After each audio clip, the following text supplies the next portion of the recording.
होता। नमस्कार दोस्तों, बात करते हैं आज आयरन डेफिशिएंसी एनीमिया पे। जी दोस्तों, बहुत विशेष वजह है आज बात करने का। एक 38 इयर्स की महिला जो ग्वालियर से मुझे दिखाने के लिए आज आई थी, जब उन्होंने अपनी परेशानी बताई तो मुझे लगा कि ये परेशानी बहुत ही कठिन है और लोगों से शेयर करना बहुत ज़रूरी है। उनको आयरन डेफिशिएंसी एनीमिया है काफ़ी सालों से। आयरन डेफिशिएंसी एनीमिया होना एक परेशानी है और दूसरी परेशानी है कि आयरन उनको इनटॉलरेंस है। अगर आयरन का कोई सा भी फूड प्रोडक्ट्स खाती हैं, गुड़ खाती हैं, अनार खाती हैं, एप्पल खाती हैं, पालक खाती हैं, तो उससे उनको परेशानी हो जाती है, चक्कर आने लगता है, कमजोरी आ जाता है और उनको बहुत ज़्यादा परेशानी हो जाती है, लेटना पड़ता है। इसके अलावा जब उनको आयरन बहुत ज़्यादा कम हो जाता है या हीमोग्लोबिन बहुत ज़्यादा कम हो जाता है और आयरन का इंजेक्शन लगाने के लिए जब अस्पताल में जाती हैं तो उनको वो आयरन का इंजेक्शन ओटी में ही लगाया जाता है।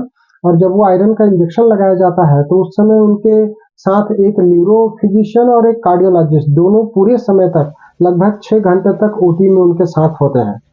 इतनी ज़्यादा परेशानी है, आयरन कम होने के साथ उनको सिर दर्द होने लगता है, सिर फटने जैसा दर्द होता है, चक्कर आता है, कमजोरी आता है, कोई कार्य नहीं कर पाते हैं।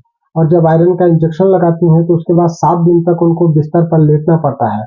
मतलब आयरन कम हो गया तो परेशानी, आयरन का इंजेक्शन लिया या टेबलेट खाया तो परेशानी। तो ऐसे कैसे चलेगा शरीर? उनका 2 ग्राम तक हीमोग्लोबिन हो जाता है, जबकि नॉर्मल 12 से 15 ग्राम तक हीमोग्लोबिन फीमेल्स में होना चाहिए। तो एक डॉक्टर्स ने हमारे पास भेजा है। अब देखिए, जब उनको आयरन इनटॉलरेंस है, आयरन ना तो वो दवाइयों में खा सकती हैं, ना तो वो एज ए फूड प्रोडक्ट्स ले सकती हैं, तो उनके पास होम्योपैथी के अलावा कोई ऑप्शन नहीं बचता है। दोस्तों, मैं हर तरह की एनीमिया पे कार्य कर रहा हूँ और लोगों को समय समय पर समझाइश भी देता रहता हूँ कि एनीमिया को आप छोटी बीमारी नहीं समझें। एनीमिया कई बीमारियों का जड़ है। तो आइए हम लोग एनीमिया उन्मूलन में हमारे भारत सरकार, हमारे मोदी सरकार को सहयोग करें। हमारे देश के शीर्ष नेतृत्व राष्ट्रपति जी, प्रधानमंत्री जी और मध्य प्रदेश के राज्यपाल श्री मंगू भाई पटेल जी एनीमिया और सिकल सेल एनीमिया के लिए काफी सारा प्रयास करते रहते हैं। मैं भी sickle cell anaemia, thalassaemia, aplastic anaemia, folic acid deficiency anaemia और आयरन डेफिशिएंसी एनीमिया पे काफी वर्षों से कार्य कर रहा हूँ। तो अगर आपके पास इस तरह का कोई भी पेशेंट है तो आप उनको हमारा नंबर दे सकते हैं।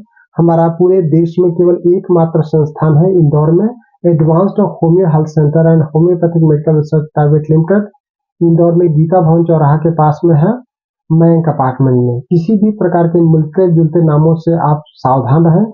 यहाँ पे हम लोग जो दवाइयाँ देते हैं वो होम्योपैथी की 50 मिलीसिमल पोटेंसी की दवाइयाँ होती हैं।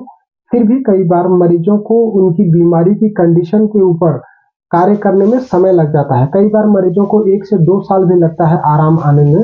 तो आप थोड़ा-सा धैर्य रखिए। जब भी आप आते हैं तो थोड़ा-सा धीरज रखना चाहिए। आप हमको कॉल कर सकते हैं। हमारा नंबर है 9993700880। फिर से नंबर सुन लीजिए 9993700880।